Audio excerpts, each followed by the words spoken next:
রাজশাহীতে আম বাগান পরিচর্যায় ব্যস্ত সময় পার করছেন চাষিরা। বাগানগুলোতে আম কড়ি থেকে গুটিতে পরিণত হওয়ায় নিতে হচ্ছে বাড়তি যত্ন।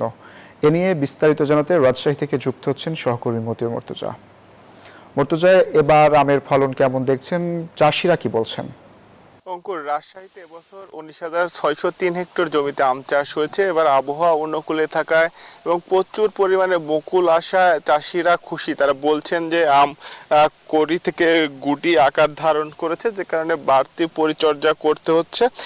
তবে এবার আবহাওয়া অনুকূলে থাকলেও তেল সংকটের কারণে আম পরিচর্যার কাছে কিছুটা ব্যাঘাত ঘটেছে। আর এই সময়ে নানা ধরনের রোগের সংক্রমণ দেখা দেয় আমে।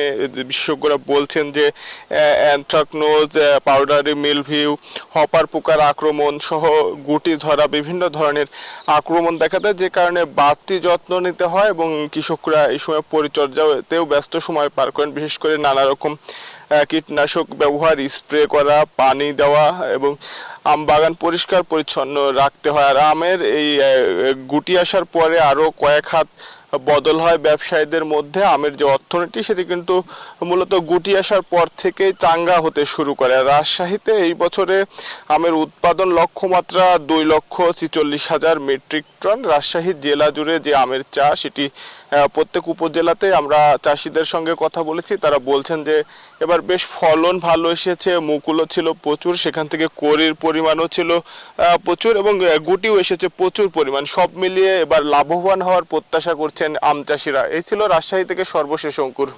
মর্তুজা, আপনাকে ধন্যবাদ।